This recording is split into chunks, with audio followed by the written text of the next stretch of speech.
Good morning, all of you. In today's session, we are going to start with 10th standard chemistry and physics, unit 7, classification of elements, the periodic table. Series number 13 is going to be started. So earlier we completed various conceptions about how the framing of periodic table was possible and what are the periodic trends in with respect to ionization energy, atomic radius, valency of the individual elements, and also we discussed about electron affinity, electronegativity as well. So in today's session, we are going to discuss about exclusive concept of metallic and non-metallic properties, how they will be varied in the entire periodic table, what will be the trends in the groups and periods are going to be discussed. In addition to this one, earlier we completed unit number 1 to 6, the detailed explanation available on the channel called World of Competitive Chemistry. Let us go with our today's concept, metallic and non-metallic nature in the entire periodic table. And already we know that. So entire periodic table is composed of most of the metals only. Very few non-metals, metalloid elements are present, but major part of the elements in the periodic table are metals only. Around 75% of the elements in the periodic table are exhibiting their metallic nature. Metallic and non-metallic properties, metals generally shows lesser electronegativity in nature. In compounds, they generally show the tendency to remain as a positive ions. This property is often termed as electropositivity. Always, metals having tendency to lose the electrons because they are having tendency to attain the noble gas configuration by losing electrons. That's the reason why all the metals are considered as electropositive in nature rather than electronegative nature. Electronegativity increases, that non-metallic property increases, electropositivity increases, metallic property increases. When you go with alkali metals, alkaline earth metals, transition metals, lanthanide elements, actinide elements, all these are having loss of electron property, oxidation property. That's the reason why they are exhibiting metallic nature. Exceptionally, p-block elements are the combination of metals, non-metals, and even metalloid elements. This is about the entire categorization of periodic table with respect to metallic and non-metallic nature. And already we know metals having the distinct properties. They're having very hard nature, and also lustrate tendency will be there. They can be molded into any desired shape. They will be useful in the constructional purpose, and they are possessing conductivity of heat and electricity, and they are also having especially transition metals are having catalytic properties, and they are extremely oxidation, so that in the galvanic self generation, that means during the electricity production also these metals are very essential. In this way, multiple applications are given for these metals, and so many kind for the constructional purpose, for also transportation purpose, for also when you can go with the conduction of current. In all these cases, we are using metals in diverse regions. We have the examples are given here: sodium, iron, calcium. These are the typical examples for metals. Now, let us see what is the fundamental criteria. Just now we discussed that what metals are having the property of electropositivity. That is clearly explained by taking sodium as an simple example. Sodium in the atomic state composed of 1s2, 2s2, 2p6, 3s1 will be there. It's a valency shell having only one electron. So it's a natural tendency to lose this electron so that it will be converted into a very stable configuration. That's the reason why 3s1 electron will be lost from the outermost shell and concised into 1s2, 2s2, 2p6. This is called a sodium cation, where any positive will be there by losing one of the electron. So this is a fundamental tendency of any metal having natural tendency to lose electrons, being it is electropositive in nature. Now, let us move on to what are non-metals. Especially in the p block, you can find these non-metals. Non-metals are generally more electronegative in nature. Natural tendency to gain the electrons is called the electronegativity due to the smaller atomic radii. So already we know the atomic radius in period as well as in a group. When we move from left hand side to right hand side, size of the atom gradually decreases, and p block elements are relatively smaller in size when compared to s and d block elements. That's the reason why they are more electronegative in nature and having tendency to gain the electrons. And here few of the typical examples regarding non-metallic compounds also provided to you. Carbon, and the carbon natural allotropic forms hardest material will be a diamond, and the soft material like carbon graphite used as a lubricant, and coal is also available. So many allotropic forms are possible for carbon, and carbon itself able to form lot of compounds, right? So here, these are the allotropic forms which are regarded as a non-metals only. And a sulfur, being it is a powder, amorphous in nature, it is also considered as a non-metal and belongs to p block. Carbon itself, it is the 14th group of the periodic table, belongs to p block. Sulfur, it is the oxygen family element, where it is of 16 element. And move on to bromine. One and only one liquid substance of non-metal is called only bromine. In the entire periodic table, only two compounds exist in liquid state, right? One is liquid mercury, and the second, that is the one and only one metal exists, and the second one and only one liquid compound of non-metal will be bromine only. Remaining either solids or gaseous compounds are most common in the periodic table. Only two elements are liquids in the entire periodic table. One is mercury, that is a metallic substance. Second is bromine, this is a non-metallic substance.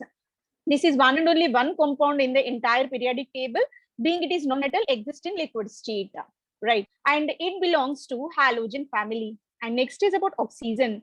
The very essential for the survival of all living organisms, and it is of 16th group, exists in gaseous state. So being it is non-metal, there is no exact dimensional region, and all those distinct properties which are applicable to metals will not be possible for these. Metallic substance, and it is the gaseous one, and these are finding very lot of applications in our daily life, industrial purpose, day-to-day activities, and even in the agricultural field. They found a very numerous number of examples and applications. And one more example is also provided to you, that is fluorine, and this is also non-metal, exists in gaseous state. So this is about non-metals which are available in the entire periodic table. Generally, non-metals are exhibiting electronegative nature, and atomic radius will be comparatively smaller when compared to metals.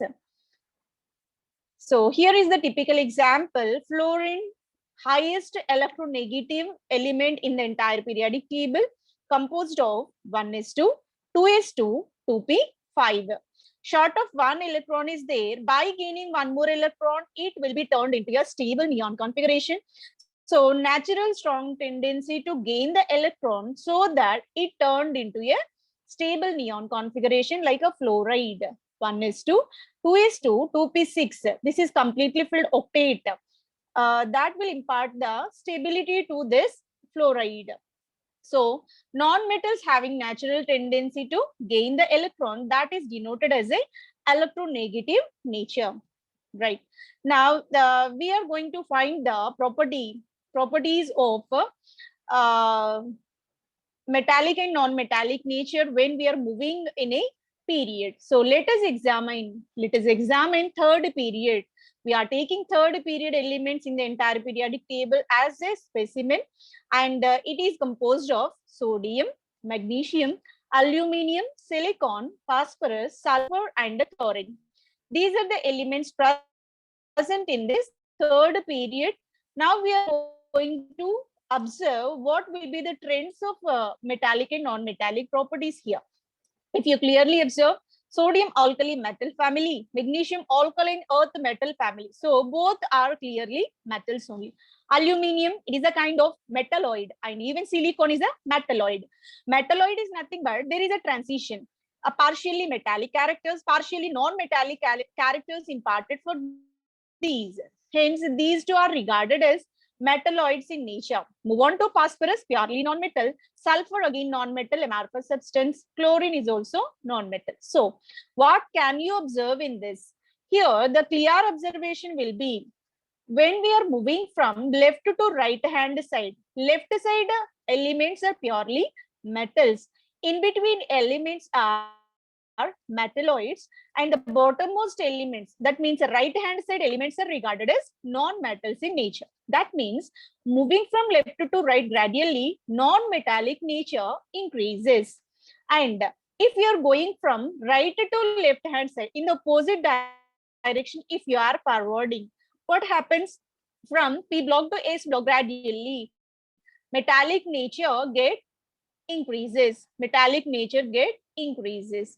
So these are the general trends in a period. Left to right, metallic nature will be lowered, non-metallic nature will be raised. We are taking all these. Simply, sodium will be represented in this manner. It is a soft metal and always stored in kerosene, because when it is added with water, it will become explosive. In order to avoid such hazardous nature, always sodium is stored in kerosene. And next is about magnesium. Magnesium is also another metal, and it is hard metal when compared to sodium, and this will be used in several applications. Aluminium. Aluminium is also considered as a metal only, but soft metal.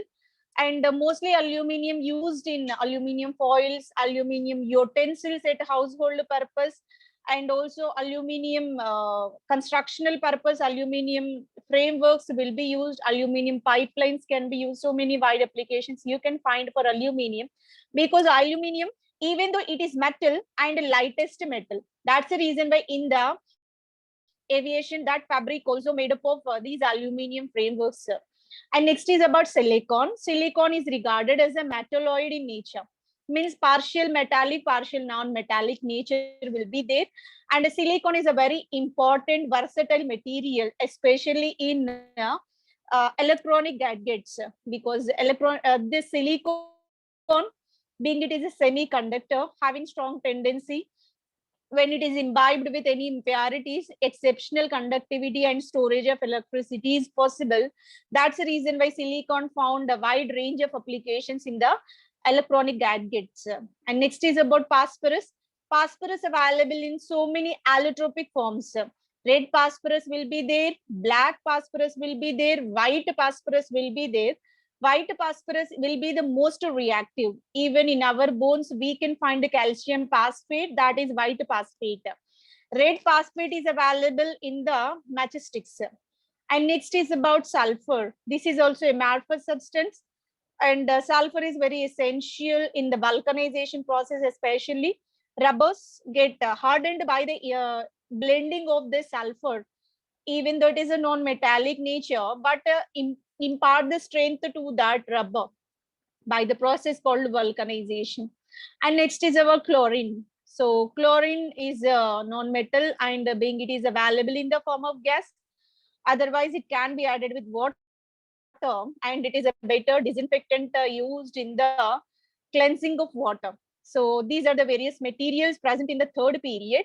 So as you observe in this, sodium to magnesium, magnesium to aluminium, aluminium to silicon, silicon to phosphorus, phosphorus to sulfur to chlorine. What happens? Gradually, metallic nature going decreased in this direction, and the non-metallic nature will be raised. If you move on from this bottom to top, metallic nature gradually increases. It clearly mentioned in this diagram. So this is a kind of period where third period taken into the consideration. It can be extended to all the periods which are available in the entire periodic table, not only the single third period. You can extend the same application to remaining periods also. You can find the same kind of trends in the periodic properties with respect to metal and non-metallic properties. Next is about if you go with, we know that sodium, magnesium are regarded as metals. Aluminium, silicon are semi-metals. Semi-metals are nothing but partial metallic nature. Partial non-metallic nature will be there. They are in the transition between metals and non-metals. Hence, they are regarded as metalloids too. And the phosphorus, sulfur, chlorine, these three are purely non-metallic in nature. So we find metals left side of period, non-metals in the right hand side, being all our p block elements, they are non-metals in the right hand side. This means metallic character decreases while non-metallic nature increases as we move along the period. From left to right hand side, non-metallic nature gradually increases. Sodium, magnesium both are regarded as metals. Aluminium, silicon are considered as a metalloids. Phosphorus, chlorine and sulfur together called non-metals in nature. So in this manner, top to bottom, that means left to right hand side, metallic nature decreases, non-metallic property gradually increases. These are the periodic trends with respect to metallic, non-metallic. Now let us go with a group. If you consider a group, as of now, we considered only period. Left to right, horizontal column we observed. Now let us move on to vertical column called a group. So I am going to consider 14th group called carbon family. 14th group, carbon, silicon, germanium, tin and lead. These are the elements which are present in the 14th group of this periodic table. So carbon, if you go with carbon, find so many kind of allotropic forms. You may go with diamond and also coal, coke will be there, graphite, graphene, and partial charcoal is also another kind of allotrope of this carbon only. So many kind of allotropic forms are available for this carbon, and it is of 2 tetravalent in nature. Next is about silicon. So silicon find metalloid nature here, and subsequent element will be germanium, and germanium is also considered as a metalloid. Silicon, germanium together used as semiconducting materials. Next is about tin. Tin is a very important material in the soldering process. When you go with the fuse wires of electric gadgets, so any high voltage, low voltage, in that condition, tin and lead combination used as a solder. Fuse wire is made up of this solder only. Tin and lead combination is generally used for that purpose. High voltage that used to cut high voltage current fluctuations will be retarded with this. And lead is also plumbum, right? So these are the various materials which are present in this 14th group, right? So here, carbon, purely non-metal, it's very clear to us. Even though it is, diamond is the hottest material, hottest non-metallic material, and coke, coal, so many kind of materials available, but it is regarded as non-metal only. How can we distinguish this as a non-metal? Because here, carbon, even though it is available in the solid form, but regular three-dimensional repeated arrangement is not observed just like a metal. Hence, you can say, even though it is a solid, but you can't say it is the metal. It is an amorphous nature, random arrangement will be there. And the silicon, germanium, these two are transition. That means semi-metals. And metalloids, you can say metalloids too. And tin, lead, purely metals. And these are lightweight metals only. And the commonly observed application will be soldering. So what kind of trends you can observe in these metallic properties? Topmost elements purely non-metal, bottommost elements purely metal. In between, semi-metal will be there. So that metallic property will be increases as we descending down the group. Topmost are non-metals, in between semi-metals, at the bottom you can find purely metals. So metallic nature gradually increases from top to bottom in the group. So this is about the trends of metallic and non-metallic. Let us see carbon, purely non-metal, silicon, germanium, metalloid, tin and lead are metals in nature. So here clear description is provided to you. Additional information. Non-metal in this carbon family, only carbon. Silicon, germanium, both together regarded as a metalloids. Tin and lead, these two are considered as a pure metals. Each of these elements has 4 outermost electrons. All are considered as tetravalent in nature. Means they're able to form 4 bonds around them. If you go with carbon, methane will be formed. Marsh gas it is. So that is tetravalent in nature. Carbon tetrachloride, chloroform, you can take any of the compound, even diamond. In that diamond also, all the carbons are having tetrahedral framework of carbons only, purely carbons only, none other, not other than carbon, right? So in that manner, carbon is able to form only 4 bonds around that. So same will be continued for remaining all the elements too. Silicon, if you go with silicon, silicon able to form silicones, alkyl silanes, so many type of compounds are possible for these. So pure silicon is also there, and it can be blended with any kind of materials like N type and P type of semiconductors, where again silicon found a tetravalency only. Next is about metallic nature of the element, increases from top to bottom. So carbon to lead, gradually metallic nature will be raised. The element have less in common physically and chemically than do the members of most other families of the elements.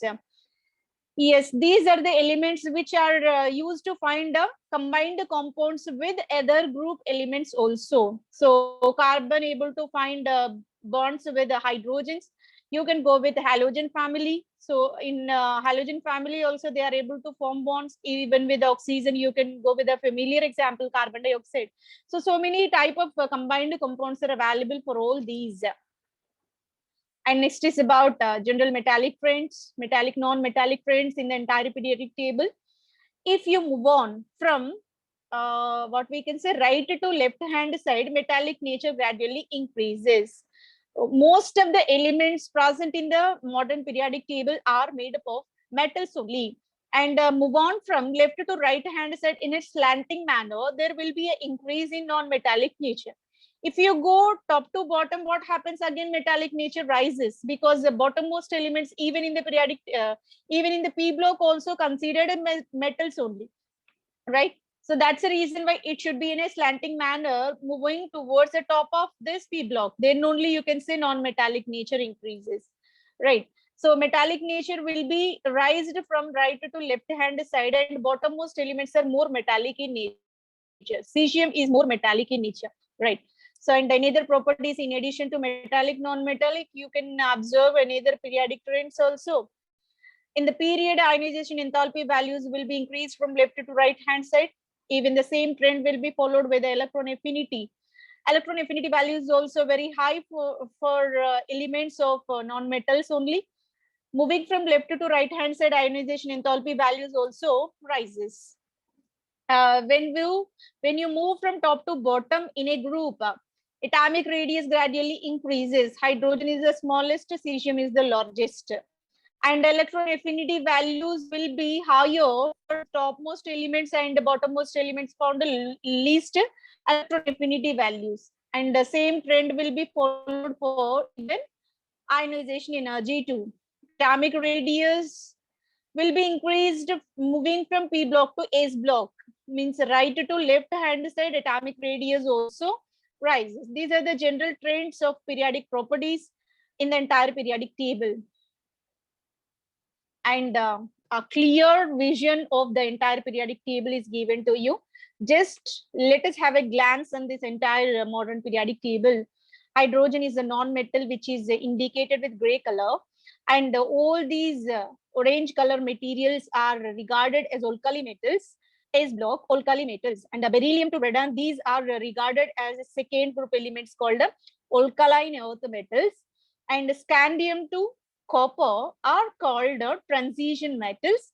Zinc, cadmium, mercury, and CN, these elements are called D block elements only, but with a D10 completely filled electronic configuration, and all are metals only, but these are not regarded as transition metals. Rather, you can say these are D block elements only. And move on to this P block, where these green color, dark green color elements are regarded as metals only. Aluminium metal, gallium metal, indium metal, thallium metal, lead, tin, bismuth, all these are metals only. But here A light green color elements are there like a boron, silicon, germanium, arsenic, strontium, tellurium, polonium. These are like a staircases and used to distinguish metals from non-metals, right? These elements are regarded as metalloids or semi-metals in nature. Move on to carbon, nitrogen, oxygen, phosphorus, sulfur, selenium. These are represented in a gray color called non-metals. And fluorine family is represented in a sky blue color, and because of their distinct properties, they found very reactive nature and high electronegativity, so many distinct properties, so that they are in sky blue. And the dark blue color is represented for noble gas elements like helium, neon, argon, krypton, xenon, radon. These are completely distinct when compared to any other elements of this entire periodic table. They found completely filled stable electronic configuration.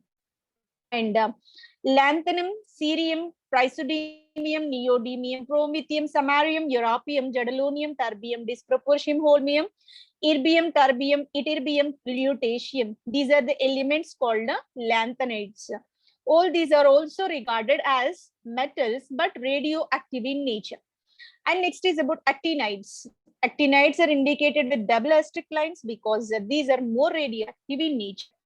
Actinium, thorium, pallium, uranium, neptunium, plutonium, americium, californium, berkelium, curium, californium, einsteinium, fermium, mendelevium, nobelium, lawrencium. These are the elements. All the elements are synthetically prepared in the laboratory, and very few elements in these lanthanides and actinides are naturally occurring and having natural tendency of radioactivity. Emission of alpha rays, beta rays, gamma rays are possible. They found a wide range of applications in the medicinal field and also in the space applications in our daily life also, right? This is about the complete description. In this, all S block elements except hydrogen are purely metals, and all D block elements also metals. All F block elements also metals. In the P block, it is a collection of metals, metalloids, non-metals. All dark green color are metals, light green are metalloids, and remaining all are non-metals only. This is about the entire periodic table. By this, we completed this unit 7 periodic properties and classification of elements and periodic table. So in the next session, we will go with the next lesson, unit 8. I hope this session will helpful for your preparation. Thank you very much for your consistent listening. Thank you, one and all.